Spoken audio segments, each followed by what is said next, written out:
Howdy friendos, my name is Stuart, and this is probably my 5th time writing this script, or at least something similar to this. No joke, I actually put way more effort into writing these Hazbin videos than pretty much anything else on my channel. Not only because they get a lot of views, but because I want to make it crystal clear of the message that I'm trying to get across. However, today, we're going to be doing something a little bit different.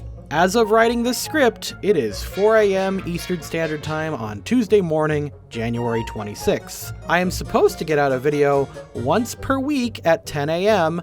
every Wednesday. It is now 8 a.m. I am done writing and I am now recording. So, this video essay is a bit of a speedrunning challenge. I have a little over 24 hours to write, record, and edit a video essay breaking down the success of Helluvaboss. Again, I'm going to try some new video styles this year. Expect a new alignment video on Valentine's Day though. But let's get the obvious stuff out of the way.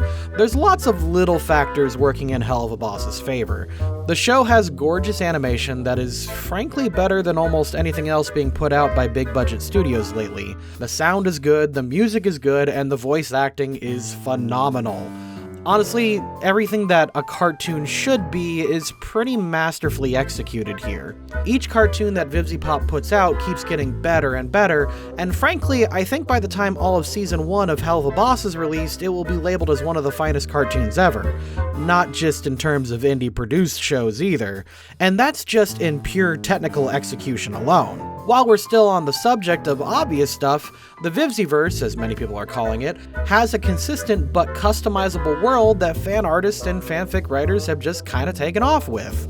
There's a lot of art blogs of people just creating their own demon OCs, and there are lots of good fan-created works that are giving the properties significant boosts, including videos like this. And to my knowledge, Vivzie and her team have not shut down or been hostile to any pro-profit fan works. Because, believe it or not, Nintendo, fans making money from fan works is actually a good thing. Also, plug, we sell Dakimakura on our website, as in those anime body pillows. Some of them have Hazbin characters, some of them are our own OCs, and just like in Smash, we have too many Fire Emblem characters. But those are the obvious things. Animation, voice acting, direction, all of those things are technical and mechanical achievements and things that can be done by pretty much most big budget animation companies. But I'm here today to talk more about the X factor. What exactly is it that keeps viewers coming back for more? Why is it that VivziePop constantly brings in millions of views on her cartoons, despite the fact that her team can only produce content a few times a year? The answer? Honestly, probably isn't a big surprise to most people watching my channel. The reason that I believe that her ever-growing audience are utterly fascinated with her work is the fact that all of her characters are terrible people, and that is a very good thing. If you ever listen to any number of video essays on YouTube, you will often hear the term likability or likable when used to describe characters that they're interested in. Now, when writing for a show or a TV series or anything, you want your characters to resonate with your audience. Whenever people are designing characters, they will often try to cram at least one or two likable traits that will get the audience invested in them. There are some very cheap methods of garnering likability. For example, the common ones are if they're nervous or clumsy or just kind of cute in general. There's nothing wrong with these, but when you have the wrong producer or writer behind the scenes that are driving the characters to make likable decisions, it's a manipulation tactic to get people invested in the show. Just as a quick and dirty example, let's take a look at a character from an anime that I dislike pretty much more than anything else, and that is Sword Art Online. In episode 3, we are introduced to a character named Sachi. In this episode, she is given all of the cute, demure waifu traits imaginable in order to get the audience to like her. She's cute, not very bright, timid, and only felt safe around our Mary Sue self-insert. She is then killed off in the exact same episode in a stupid and obvious ploy to get the teenage boys watching the show to cry. After the episode, she is never mentioned again.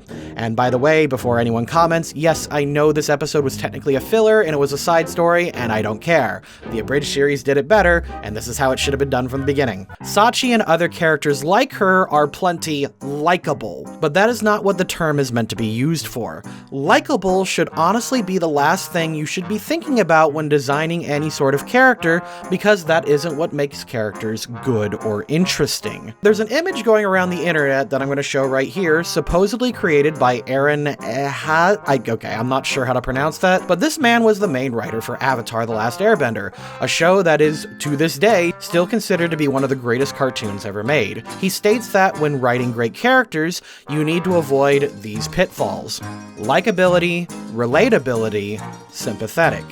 These all sound good, but could easily ruin your storytelling. That's because writers will often rely on these to sell their shows. The secret ingredient that many will say that are needed in order to create a great character are flaws and goals. The worse a character is with their own human problems, the more interesting they are. If they have something to strive for, we want to know if they can do it. And I'm not going to pretend I'm innocent on this. Quick side note, I have been hosting a Pokemon D&D campaign for the last 4 years, and a compliment that I consistently get is how well I make my characters.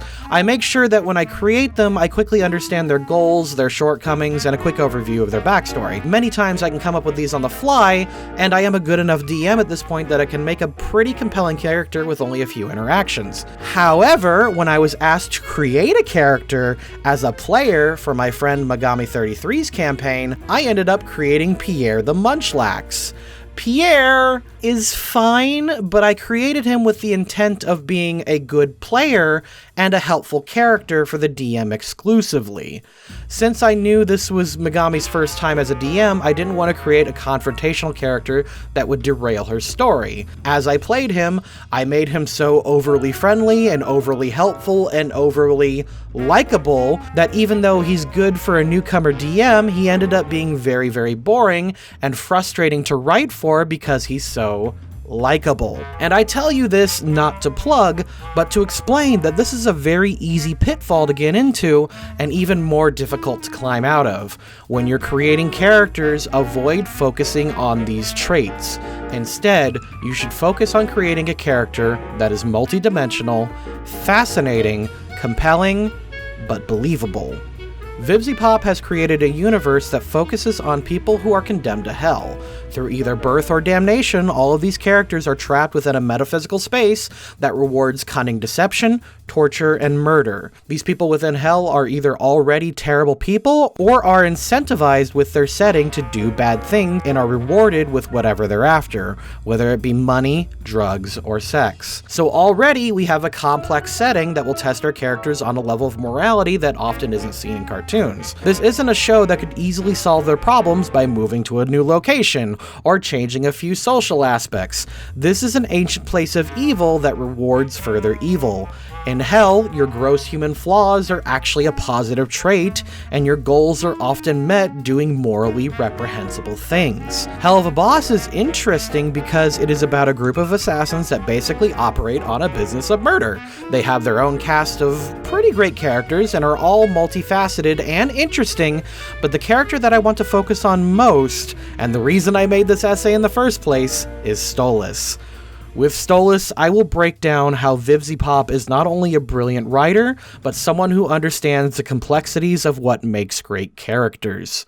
STOLAS, as of our latest episode, is incredibly likable, and you can tell from the comments section of his focus episode that he has won the audience over. However, STOLAS is a ridiculously disgusting individual. We know that it is thanks to an object that he has that the main characters can do business. This object is of course the grimoire that opens portals to the real world. However, he does not allow this object to go free. He explicitly tells Blitz, I was thinking, what if we worked out some kind of exchange? Favors for favors. This is straight up a Harvey Weinstein maneuver. This arrangement is called quid pro quo, and is basically when a powerful person preys on someone lower than them and offers them professional or financial incentives for sexual favors. No matter how you look at this is pretty awful, especially since Blitz is uninterested in STOLAS. If this was all that was there, STOLAS would probably be a single-note villain. However, if you look further from the elements of the pilots, there's a good chance that Blitz seduced STOLAS so that he could steal the grimoire from him. If this was the case, Blitz is just as disgusting as STOLAS is because he used sex as a weapon against someone who is apparently desperate for attention, and Blitz knows this. Because of this affair, Stolas is now head over heels over Blitz. He frequents their business and does everything he can because Blitz makes him feel special, something that he admits he hasn't felt in a long time. Again, this adds even more layers to the disgust of these characters. We know Blitz is stalking his employees for his own sexual benefit, and they clearly aren't interested in him, meaning Stolas and Blitz are both pretty awful here. It's not like you can just say Stolas is worse. Blitz is equally as bad. There is no better person here. They are both terrible. And I want to reiterate, this is a good thing. This makes interesting conflict. If one was morally superior than the other, we can clearly pick a side to choose. But there is no easy side here. And clearly, Stolas is extremely conflicted internally with this affair, at least when it comes to the relationship with his daughter. We learn from his opening song in episode 2 that Stolas has almost nothing left to accomplish in his long life. He mentions that he gets very little from his marriage, and his only real attachment that he has left is his daughter Octavia. Stolas seems to think that his marriage is a lost cause. His infatuation with Blitz would be cute if it clearly wasn't so one-sided. Blitz has no interest in Stolas, either sexually or romantically. And it's not like Blitz is ace either, he wants to be Moxie and Millie's dragon. Stolas has no love for his wife, but he stays with her for Octavia. However, that makes him miserable, and it raises the question, does Stolas deserve to be happy? Despite all of his shortcomings, he's ruining his family's life due to his own selfishness and his affair. Helluvaboss has just effortlessly created a situation that is not only relatable, but shows that the evilness of these characters are complicated and messy, and there's no simple, easy answer. Whether or not he's a gay man trapped in a heterosexual marriage, or a man who's just going through a life crisis, it doesn't matter as much as the fact that he continues to put himself and his family into a situation that's tearing them apart. This is a messy and complicated situation with no easy answer, and I love it for that, and I think this is a driving factor into Vivzi's success, especially with her latest episodes of Helluvaboss. And almost every cartoon right now, even something as edgy as Rick and Morty, they have rather toothless moral quandaries, at least when compared to the masterfully constructed issues that we're seeing in Helluvaboss. But what did you guys think of this video speedrun? Was it well constructed as my other video essays? Leave a like or dislike and comment below, and I'll see you next time.